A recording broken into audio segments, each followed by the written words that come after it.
नमस्कार दोस्तों, मैं भाषा और आप देख रहे हैं बेबाक भाषा पे दो टूक कार्यक्रम।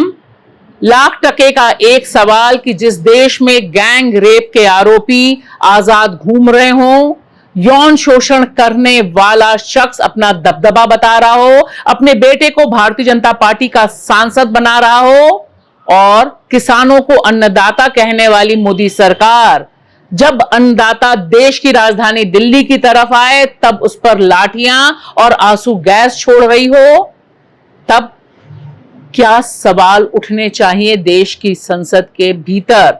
और उस पे भी जब मध्य प्रदेश में यह घटना होती है और हमारे सामने आती है कि किस तरह से ईडी की दबिश की वजह से एक दंपत्ति आत्महत्या करने पर मजबूर होता है और उनके बच्चे ही वे बच्चे हैं जिन्होंने गुल्लक तोड़कर राहुल गांधी की न्याय यात्रा में पैसा दिया था। यह सारा कनेक्शन बता रहा है कि देश में मोदी जी जिस समय फोटो शूट के लिए प्रयागराज में नाव में बैठ के चैन की बंसी बजा रहे हैं, लोकतंत्र पर कितना गहरा घना संकट छाया हुआ है। संसद के भीतर नेता प्रतिपक्ष राहुल गांधी ने जिस तरह से बुनियादी सवाल उठाया, हाथ में एक तरफ कॉन्स्टिट्यूशन और एक तरफ मनुस्मृति रखकर याद किया कि किस तरह से मोदी सरकार दरअसल देश को मनुस्मृति के आधार पर चलाना चाहती है और लगातार देश के कॉन्स्टिट्यूशन की हत्या हो रही है। That the book India is run by should be superseded by this book. And this is what the fight is about. Now, it's nice that all of you are so-called defending the Constitution. But I want to ask you, do you stand by your leader's words? Yes. Do you support your leader's words? Because when you speak in Parliament about protecting the Constitution, you are ridiculing Savarkar, you are abusing Savarkar, you are defaming Savarkar. यह तमाम घटनाएं जो हमारे आसपास हो रही हैं, यह एक तरह से खतरे की चेतावनी दे रही हैं।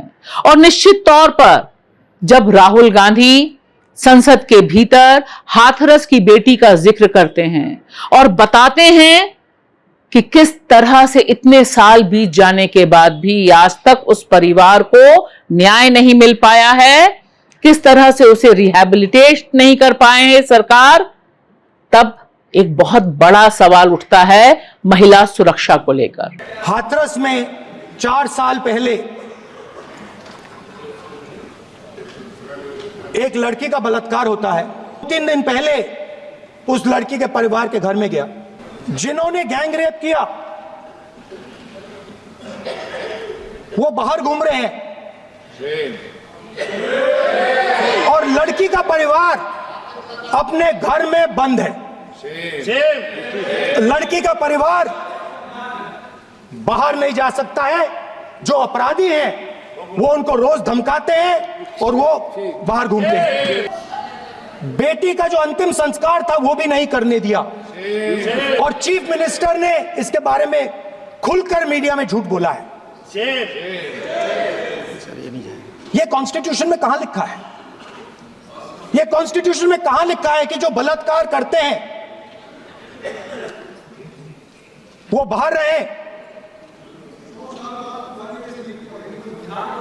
और जिसका रेप हुआ है, जिसके परिवार, उस परिवार को बंद कर दिया जाए? कहां लिखा है कॉन्स्टिट्यूशन में? ये आपकी किताब में लिखा हुआ है, मनुस्मृति में लिखा है, मगर कॉन्स्टिट्यूशन में नहीं लिखा।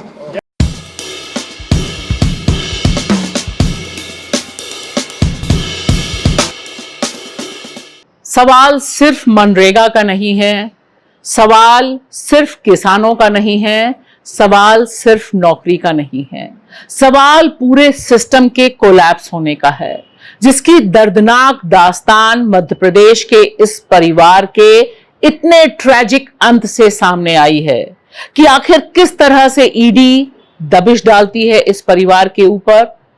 परिवार, पति पत्नी इतने परेशान हो जाते हैं कि वे आत्महत्या कर लेते हैं और यहां कांग्रेस ने इसे आत्महत्या नहीं हत्या बताया है और उसके पास बहुत वाजिब कारण है कि आखिर क्या वजह है कि इस तरह से इस परिवार को परेशान किया गया? और क्या कनेक्शन है इस परिवार के 2 बच्चों का गुल्लक तोड़कर भारत जोड़ो यात्रा में पैसा देने का पूरा जो घटनाक्रम आज की तारीख में बाहर है, वह बहुत गंभीर सवाल उठा रहा है। ऐसे सवाल जो वाकई डराने वाले हैं कि किस तरह से सरकार अपनी ही द्वारा चुने गए लोगों से रिवेंज लेती है। क्योंकि देखिए, कई चीजें एक साथ घटित हो रही हैं। एक तरफ सुप्रीम कोर्ट कहता है कि बुलडोजर नहीं चलना चाहिए, और उधर देखिए योगी सरकार बुलडोजर चला रही है। कभी मस्जिद को गिरा रही है तो कभी संभल में प्रतिहिंसा में भरकर, रिवेंज में भरकर बुलडोजर चला रही है, और सब कुछ देश के कॉन्स्टिट्यूशन के तहत हो रहा है।